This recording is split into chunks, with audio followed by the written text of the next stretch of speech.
Assalamualaikum warahmatullahi wabarakatuh. Perkenalkan, saya Ardita Mulia Hasanah dari Prodi Akuntansi dengan NIM 031112300033. Di sini, saya akan mereview jurnal yang berjudul Perkembangan Teori Akuntansi Tinjauan Literatur Terpilih dengan dosen pengampu yaitu Ibu Trisandi Eka Putri, SE, MSI. Yang pertama itu ada profil jurnal. Jurnal ini berjudul Perkembangan Teori Akuntansi, Tinjauan Literatur Terpilih yang dipublikasikan dalam Jurnal Akuntansi dan Pajak dengan ISN 1412629X. Nah, jurnal ini terbit pada tahun 2022 dengan penulis jurnal ini adalah Muhammad Arfan Harahap dan juga Saparudin Siregar. Nah, reviewernya adalah saya sendiri, yaitu Ardita Mulia Hasanah. Latar belakang, akuntansi memainkan peran penting dalam menyajikan informasi keuangan untuk pengambilan keputusan. Seiring waktu, teori akuntansi berkembang untuk menjelaskan dan memprediksi fenomena dalam praktik akuntansi, meskipun telah berkembang sejak awal abad ke-20. Belum ada satu teori tunggal yang komprehensif untuk seluruh aspek akuntansi yang menyebabkan munculnya dua aliran utama, yaitu teori akuntansi normatif dan juga positif. Teori akuntansi normatif berfokus pada apa yang seharusnya dilakukan dalam praktik akuntansi, sedangkan teori positif lebih menekankan penjelasan dan prediksi berdasarkan data empiris. Perkembangan teori akuntansi terbagi dalam beberapa periode, mulai dari periode prateori, ilmiah umum, normatif hingga positif. Penelitian ini bertujuan untuk memberikan tujuan mengenai perkembangan teori akuntansi dengan fokus pada perbedaan antara teori normatif dan positif, serta mengevaluasi kontribusinya terhadap praktik akuntansi saat ini. Selanjutnya adalah permasalahan penelitian. Permasalahan utama yang diangkat dalam penelitian ini adalah apa yang dimaksud dengan teori akuntansi, bagaimana perkembangan teori akuntansi sepanjang sejarah, dan apa perbedaan mendasar antar teori akuntansi normatif dan juga positif. Permasalahan ini muncul karena adanya kebutuhan untuk lebih memahami perkembangan teori akuntansi yang terus berubah seiring waktu, serta bagaimana kedua pendekatan normatif dan positif mempengaruhi praktik akuntansi dalam dunia nyata. Lalu selanjutnya adalah tujuan penelitian. Tujuan utama dari penelitian ini adalah untuk menjelaskan definisi teori akuntansi dan bagaimana ia berkembang, perbedaan antara teori akuntansi normatif dan juga positif, perkembangan teori akuntansi dalam 4 periode sejarah, dari periode prateori hingga teori akuntansi positif yang berlaku hingga saat ini. Nah, penulis ini bertujuan memberikan pemahaman yang lebih mendalam tentang teori akuntansi dengan menggunakan pendekatan literatur terpilih sebagai sumber data. Selanjutnya adalah sumber data. Penulis menggunakan literatur terpilih sebagai sumber data utama. Ini mencakup artikel-artikel ilmiah terbaru yang membahas teori akuntansi, terutama teori akuntansi normatif dan positif. Sumber data ini dipilih berdasarkan tahun publikasi yang terbaru untuk memastikan bahwa informasi yang disajikan adalah yang paling relevan dan mutakhir. Selanjutnya adalah objek penelitian. Objek penelitian dalam jurnal ini adalah teori akuntansi, khususnya dua pendekatan yang ada, yaitu teori akuntansi normatif dan teori akuntansi positif. Fokusnya adalah pada perkembangan definisi dan aplikasi kedua teori tersebut dalam praktik akuntansi. Selanjutnya adalah hasil penelitian. Teori akuntansi sebagai sistem konseptual. Akuntansi dipahami sebagai sistem yang dibangun melalui konsep definisi dan proposisi yang saling terkait untuk menjelaskan fenomena akuntansi. Teori akuntansi berfungsi sebagai alat untuk memprediksi dan menjelaskan fenomena sosial dan ekonomi yang terjadi dalam praktik akuntansi. Teori ini juga berperan dalam memberikan dasar logis untuk tindakan praktis dalam akuntansi. Selanjutnya adalah perkembangan teori akuntansi. Teori akuntansi berkembang dalam 4 periode penting, yaitu yang pertama ada pada periode prateori, yaitu pada tahun 1492 hingga 1800. Tidak ada teori formal tentang akuntansi. Penekanan utama adalah pada praktik akuntansi yang berfokus pada metode entry ganda yang diperkenalkan oleh Pacioli. Lalu yang kedua adalah periode akuntansi pragmatis, 1800 hingga 1955. Akuntansi mulai berkembang dengan pendekatan ilmiah yang lebih empiris, meskipun teori pada waktu itu masih lebih berfokus pada praktik daripada pengembangan teori formal. Lalu selanjutnya adalah periode normatif 1956 hingga 1970.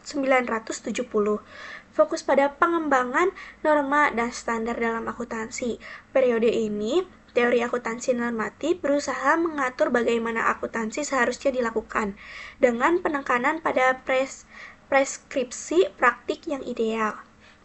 Lalu yang terakhir adalah periode akuntansi positif 1970 sampai dengan sekarang. Teori akuntansi positif muncul sebagai reaksi terhadap keterbatasan teori normatif. Teori ini berusaha menjelaskan dan memprediksi fenomena akuntansi berdasarkan data empiris dan pendekatan positivistik. Selanjutnya adalah perbedaan teori akuntansi normatif dan juga positif. Teori normatif mengusulkan bagaimana seharusnya praktik akuntansi dilakukan. Biasanya didasarkan pada prinsip-prinsip moral dan nilai yang dianggap ideal, namun seringkali tidak dapat diuji secara empiris. Teori positif berfokus pada penjelasan mengapa praktik akuntansi terjadi seperti yang diamati dan mencoba memprediksi fenomena yang akan datang.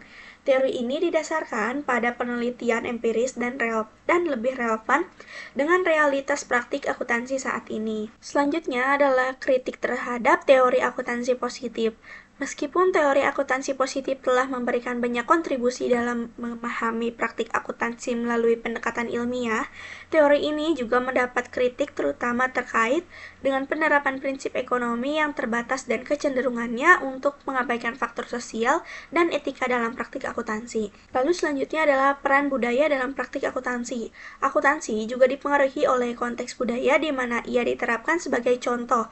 Akuntansi yang berkembang di negara-negara barat dipengaruhi oleh nilai-nilai sekuler yang terbentuk melalui pendidikan dan kebijakan negara. Penelitian ini menggarisbawahi bahwa budaya dan nilai sosial dapat mempengaruhi cara teori dan praktik akuntansi berkembang di berbagai negara.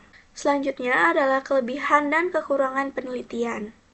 Kelebihan penelitian yang pertama adalah komprehensif. Penelitian ini mencakup perkembangan teori akuntansi secara menyeluruh, dimulai dari masa prateori hingga teori akuntansi positif yang berlaku saat ini. Lalu yang kedua adalah pendekatan literatur terpilih. Penulis menggunakan sumber data yang relevan dan terbaru, memberikan perspektif yang up-to-date mengenai perkembangan teori akuntansi. Lalu selanjutnya adalah pemahaman mendalam. Penelitian ini memberikan wawasan yang lebih dalam tentang perbedaan antara teori akuntansi normatif dan positif, serta bagaimana keduanya mempengaruhi praktik akuntansi. Yang terakhir adalah struktur yang jelas. Penelitian ini disusun dengan sangat terstruktur, dimulai dari definisi dan perkembangan teori hingga pembahasan mendalam mengenai kedua teori utama dalam akuntansi. Selanjutnya adalah kekurangan penelitian. Yang pertama adalah kurangnya data empiris. Penelitian ini lebih banyak bergantung pada tinjauan literatur dan tidak menyajikan data empiris yang mendalam untuk mendukung klaim yang diungkapkan. Hal ini membuat kesimpulan yang diambil kurang kuat dalam hal validasi dunia nyata. Yang kedua adalah keterbatasan dalam pendekatan. Penelitian ini lebih fokus pada teori dan sejarah, namun kurang membahas bagaimana teori-teori ini diterapkan dalam konteks praktis yang lebih luas seperti dalam praktik akuntansi di perusahaan atau industri tertentu. Lalu yang terakhir adalah keterbatasan perspektif. Fokus utama hanya pada teori akuntansi normatif dan positif, tanpa melibatkan teori akuntansi lainnya yang mungkin relevan, seperti teori akuntansi kritis atau teori akuntansi perilaku. Yang terakhir adalah kesimpulan dan rekomendasi. Kesimpulan dari penelitian ini adalah bahwa teori akuntansi telah mengalami perkembangan yang signifikan dari masa ke masa, mulai dari tidak adanya teori akuntansi yang terformalisasi prateori hingga teori akuntansi positif yang berusaha menjelaskan dan memprediksi fenomena akuntansi secara empiris. Penelitian ini juga menekankan pentingnya perbedaan antara teori akuntansi normatif yang lebih bersifat preskriptif dan teori akuntansi positif yang lebih bersifat deskriptif dan berbasis empiris.